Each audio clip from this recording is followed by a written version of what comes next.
9 de la mañana, 20 minutos. Nos metemos en otros temas de actualidad porque se realizó un conversatorio internacional sobre salud mental en las mujeres y el uso de psicofármacos. Además, se presentó también la guía para la construcción de protocolos de prevención y actuación ante situaciones de acoso sexual y acoso sexual laboral. Para hablar de todos estos temas, recibimos a la directora del Instituto de las Mujeres, a Mónica Botero. Mónica, bienvenida. Hola, buen día, ¿cómo están? Bueno, ¿cuáles son las primeras conclusiones en cuanto a este estudio sobre salud mental y el uso de psicofármaco en mujeres? En realidad, el conversatorio tuvo que ver con la conmemoración del Día por la Salud de las Mujeres, que en realidad es el 28 de mayo, que hicimos alguna tarea de divulgación y bueno, una vez que pudimos juntar a varios especialistas, quisimos hacer una jornada para funcionarios y funcionarias y para las personas interesadas en este tema. Del año pasado y decidimos la conmemoración del Día por la Salud de las Mujeres, que es un día que estableció la Red de Salud de las Américas, poner el foco en la salud mental. Primero porque nos parece que la salud mental tiene un abordaje que sería necesario profundizar y sobre la que conversar más. Vivimos en un país con índice de suicidio muy alto y si bien quienes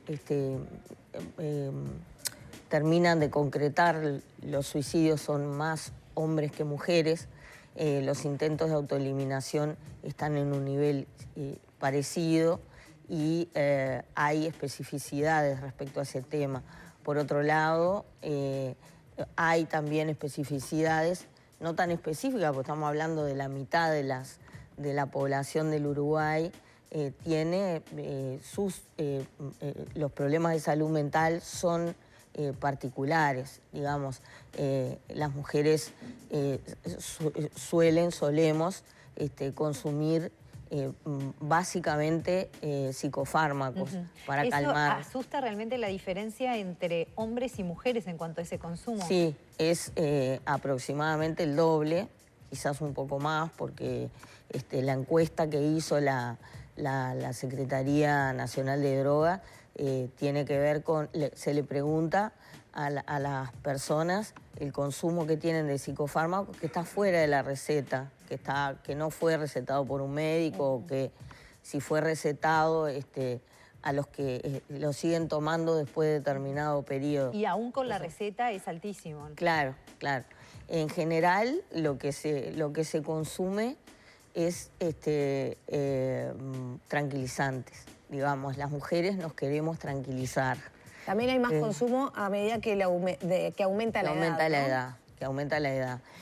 Bueno, las demandas van siendo mayores, ¿no? Esto es, a la carga de trabajo se suma la carga de las personas que cuidamos, se suma el hecho de que no podemos darnos el lujo de tener, bueno, algunas, no estoy diciendo todas, pero en general las que estamos con niños pequeños y niñas pequeñas, no es que hacemos las cosas cuando queremos, nos vamos a hacer recreación cuando necesitamos ese escape que precisa todo el mundo, porque hay otras personas que dependen de nosotros. A medida que somos más grandes, hay personas mayores, personas con discapacidad, la carga de trabajo, el hecho de tener las responsabilidades familiares sobre sí, pero además también las responsabilidades del trabajo, porque cada vez más nuestro trabajo no es complementario, sino que somos jefas de hogar en la mayoría de los casos. Y entra otro factor clave hoy por hoy, que es la violencia de género,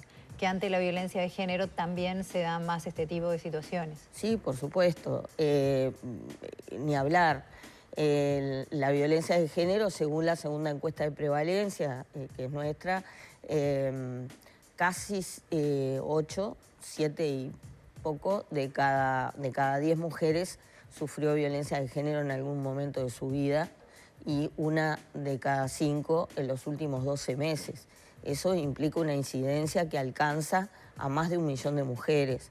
Entonces, evidentemente, eso genera heridas internas, interiores, en el alma, en en el cuerpo, pero que se expresan en la psiquis, que lleva a un consumo alto de psicofármacos porque hay que seguir adelante. Entonces, hay una serie de cuestiones específicas que cuando se habla de salud mental se generaliza.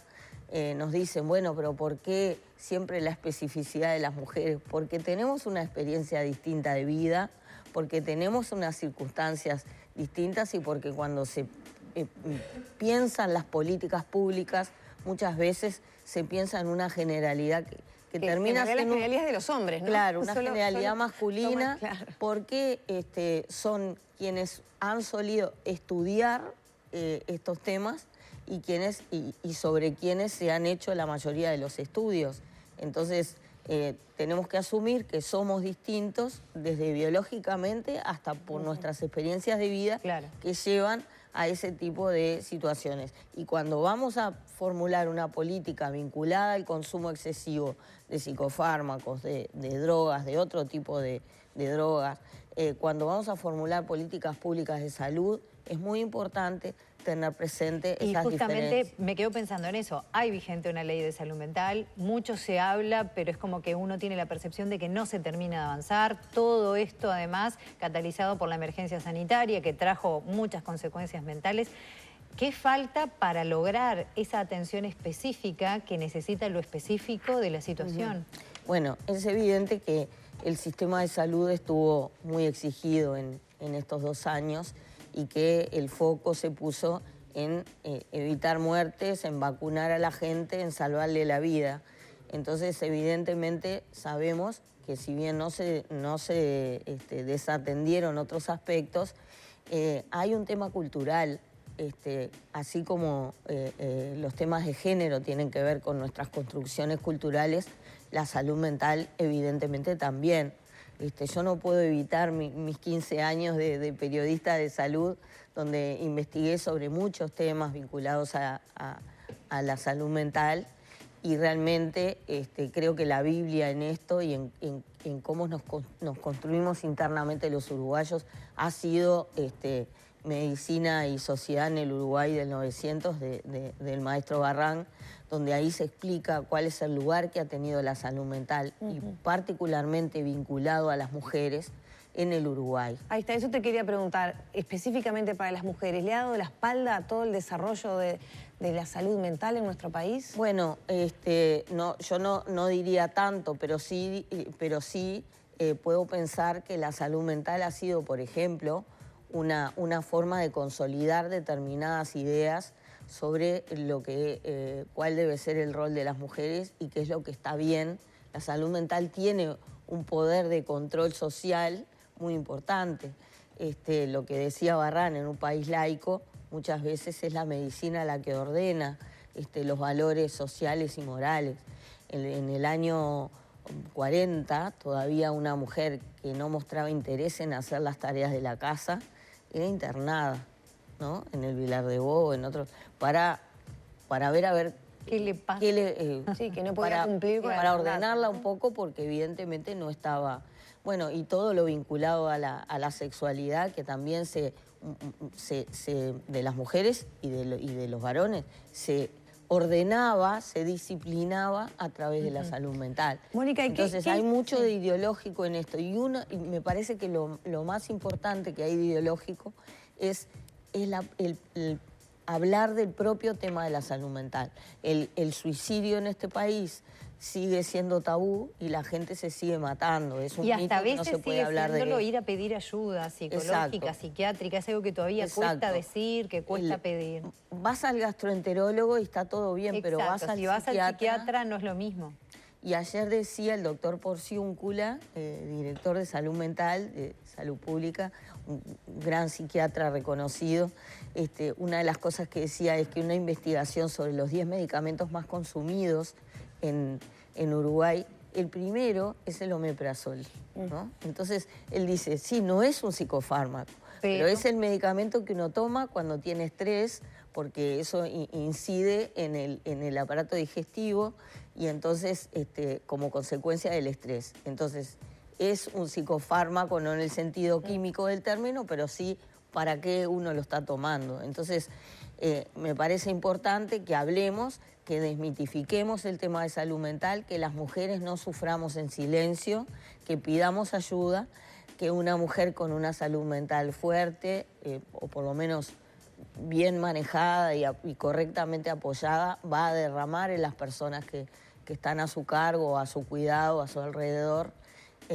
y me parece que garantiza un acceso igualitario a la salud también. Con esta visión, con esta información, ¿qué pasos concretos se piensan dar para facilitar justamente que se pueda dar eso, ¿no? Bueno, la tarea del Instituto de las Mujeres es hacer visible esto, hacer lo que estamos haciendo, que es conversar con la ciudadanía explicando estos temas, y una tarea que es fundamental para nosotros, que es la de incidir en los organismos que proyectan la política pública en sus funciones específicas. En este caso, estamos trabajando muy cercanamente con Salud Mental del Ministerio de Salud Pública para generar una serie de acciones, y también estamos viendo con ellos de estimular a que las cápitas, que es lo que Salud Pública le paga a los prestadores, pueda haber cápitas para reforzar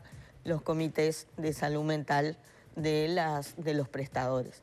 Por otro lado, con la Secretaría de Drogas tenemos un convenio y tenemos un trabajo continuo para trabajar en este tema.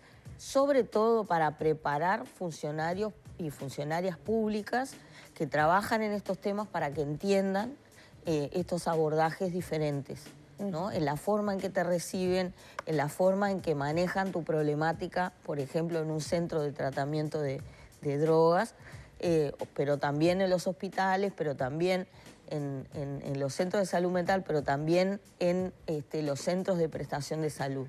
Es un trabajo de incidencia, no vamos a cambiar una cultura, acá hay mucho peso cultural en el tema, pero por lo menos estamos tratando de incidir, que es nuestra tarea. Mónica, ya tenemos que cerrar, nos quedamos sin tiempo para hablar del protocolo para prevención y abordaje de casos de acoso sexual laboral. ¿Dónde se puede acceder a esa información? Me parece muy importante, y también me parece que está muy interesante cómo se presentó la información, ese iceberg.